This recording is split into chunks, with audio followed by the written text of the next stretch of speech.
Hi there, welcome to today's video, and yep, it's another talkie style video. I thought it was about time. So today I'm going to be discussing how to develop your own individual style as a visual artist or an illustrator or a clay artist. I will be discussing my own work here and there throughout the video, so if you've not come across my channel or my work, I'm a polymer clay artist and illustrator. But you don't need to be a clay artist to watch this video.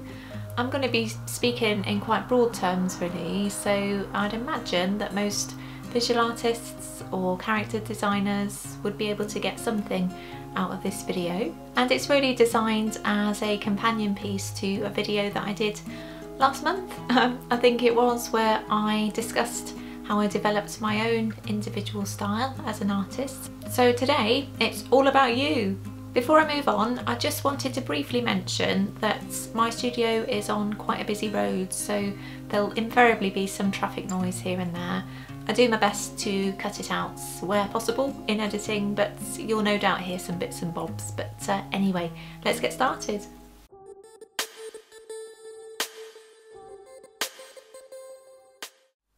So if you're very new to developing your own individual style as an artist, I'd really recommend that you just look out there and look at what other artists are doing across all mediums and platforms, and really try and develop perhaps a collection of art that you're inspired by, or artists' work that you're inspired by. Perhaps you'd like to create a mood board, or even just a folder on your computer. It's really about just sort of collecting all those random bits and bobs that somehow speak to you emotionally, intellectually, aesthetically. You know, there doesn't have to be any particular rhyme or reason. It's just all about collecting, I think, and seeing what kind of floats your boat really. And once you've developed a bit of a collection of arts and examples of work that you're really inspired by, it's really about having a kind of deeper delve in there, and perhaps looking at the similarities between the pieces that you've collected. Are there any sort of common themes? Perhaps there's a specific colour palette that you're very much drawn to, or a particular character design that you really like. You could look at the form, the style, or even the genre of the artworks that you've collected, and really try and think about kind of the similarities and the differences actually, and really try and envisage where you would like your work to kind of slot in among them really. It's really about borrowing tiny bits from various artists and trying to pull them all together into a visual language that speaks for you really. It's a long process, you know, it takes time, but we all have to start somewhere, and I think the earlier that you can figure out exactly where you want to place yourself, the easier perhaps it would be. Not always, you know, because we're all evolving and growing as artists, and I'm sure the work that I'll be creating in 10 years will look pretty different to now, and you know, that kind of excites me really. So yeah, it's all about research in the early days, and yeah, go get started.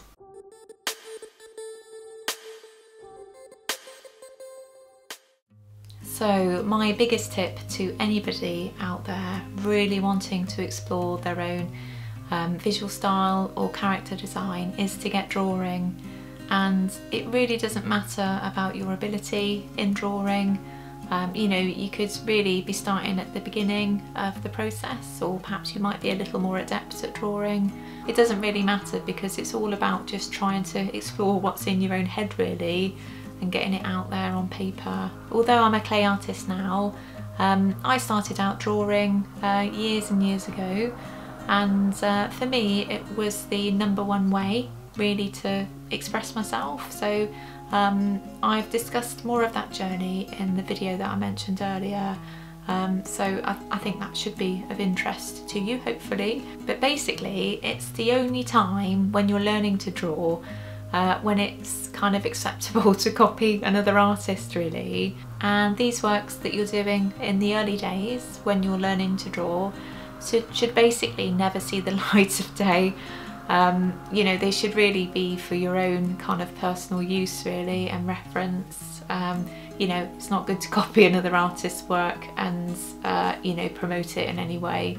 But we'll cover that a little later on. But I find that drawing is a really good way to discover what niche that you're interested in.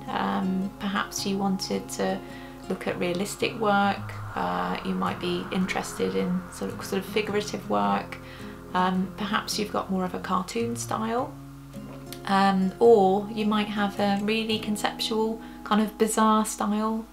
But you know, I'd really recommend where possible in really trying to listen to your own kind of innate style. You know, we've all got some kind of style that's kind of trying to blossom out of us in some way, and in the early days you can be fighting it because often because of your skill level, it's not kind of meeting up to your own particular taste. So there's often kind of a disconnect really, which is unfortunate because it's really easy to give up in those early stages, but it's really a case of trying to battle through.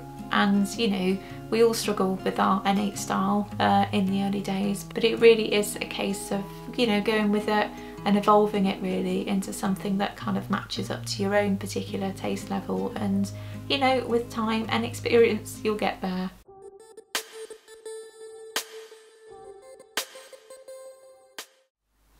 So I just wanted to briefly mention how drawing has informed my own clay work really, and I'll just show you some examples here of just some very basic rough character sketches that I did in the week, really to give you an idea of my own personal innate style of drawing.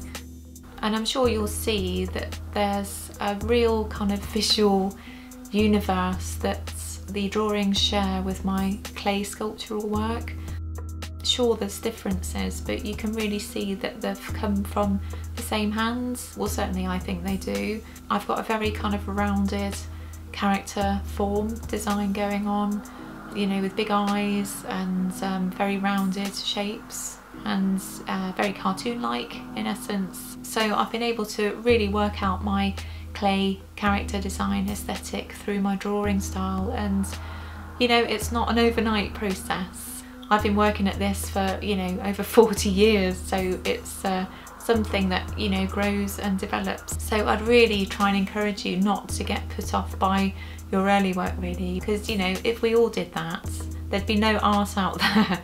And what a shame that would be. So yeah, just really try and explore and interrogate your own visual language really. And also I thought it might be interesting just to show a very early sketch in a creative process here, and this was a brief that I undertook for a brand called Size, and this was just a very early kind of character sketch, and I think you can really see how the drawing has informed the finished piece here. They certainly resemble each other pretty well, so I think it really demonstrates how important it is to draw really and get to know your own character design that way.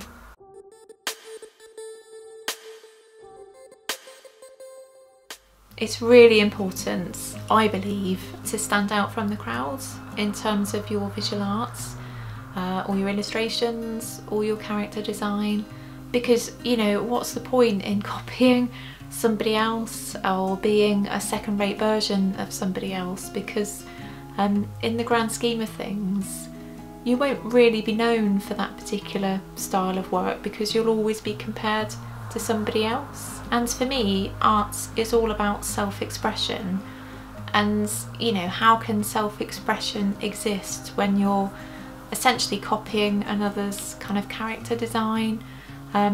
You know, it's something that I'll never get.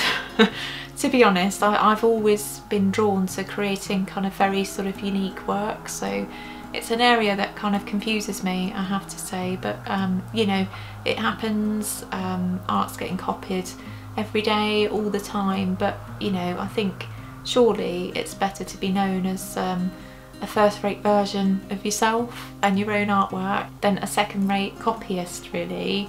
And if you wanted to think about making a living from your artwork, on a longer term basis, then you know it's essential to develop your own individual style, because nobody will commission somebody that's making kind of, you know, copies of somebody else's work. Particularly art directors, they always want unique, original artists really. So it's all about making it original, and you know, who wouldn't want to be the go-to person for a particular style of artwork or illustration? You know, it's all about thinking kind of professionally in the long term. And yeah, it's a frustrating process, but you know, with time and commitments, you'll get there.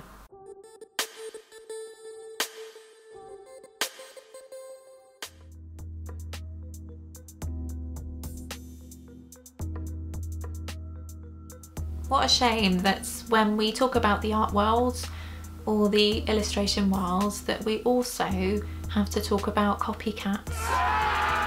Basically, I don't understand why people do it, but they do. So my advice is, don't do it. There's no point, you know, you're always going to get caught out for doing it. And also, worst case scenario is that you could have a lawsuit on your hands, which, you know, nobody wants that.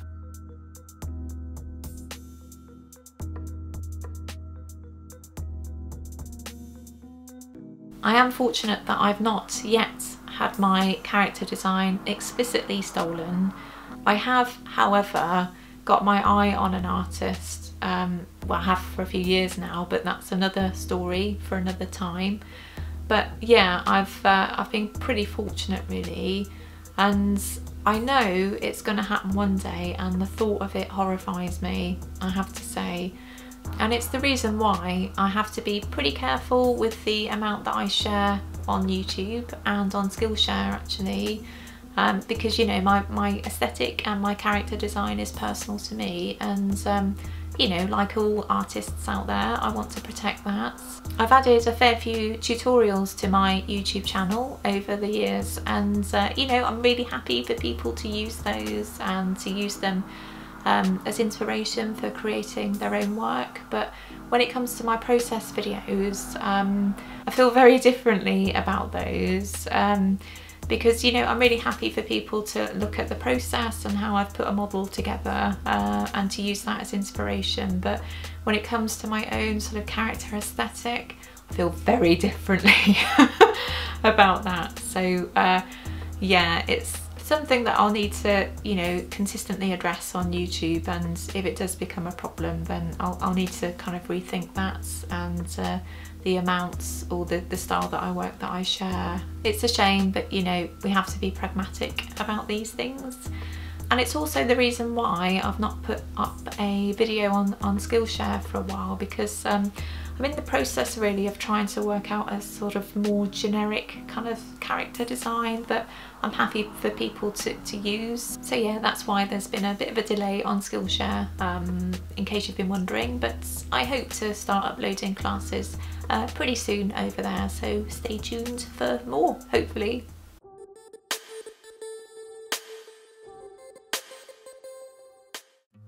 One thing I should mention actually, which relates to my previous points, is art theft.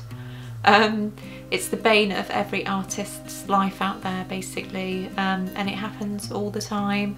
Certainly those that are sharing their work online anyway. Certainly in my situation, I've had various pieces of illustration work stolen for profits. And it's, you know, a really common occurrence, and it's really time consuming as well, because the amount of time that you have to kind of look into these things and, you know, send off letters, etc. is really frustrating and completely needless. You know, people played by the rules and just uploaded their own artwork. It's yeah, it'd be a nicer world, but that's unfortunately not the world that we live in. But yeah, I just thought I'd mention that in brief, because it's something that every artist goes through, and once you start sharing your work online, it might be something that you experience too. But you know, the intellectual property of your work is yours, and there are copyrights and intellectual property laws to protect you, but it's still frustrating, and above all, don't let it put you off sharing your work.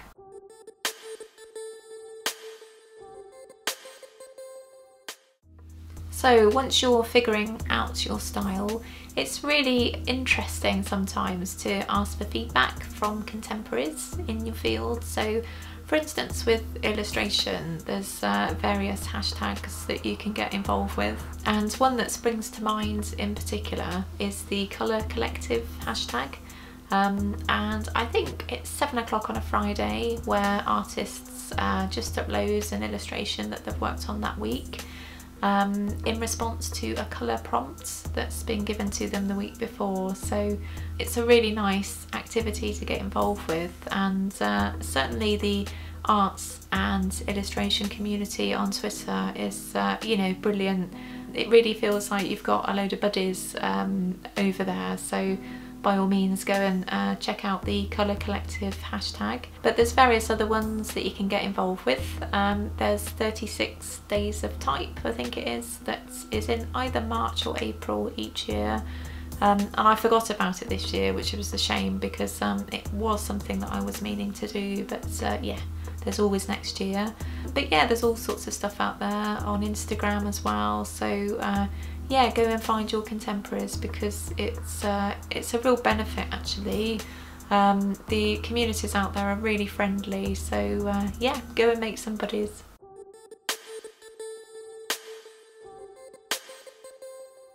I hope you found this video useful in some way and you've got more of an understanding in how to develop your own creative style or your own visual language. I think more than anything, it's really about remembering that, you know, it's an ongoing process. It's not like you arrive at a destination at some point and think, yes, I've got my style now, because we're all evolving all the time. So it's just about, you know, putting in the practice and really studying your crafts, and look around at what your contemporaries are doing, and yeah, keep on keeping on, as they say. So good luck out there, and I'll see you soon. Bye bye.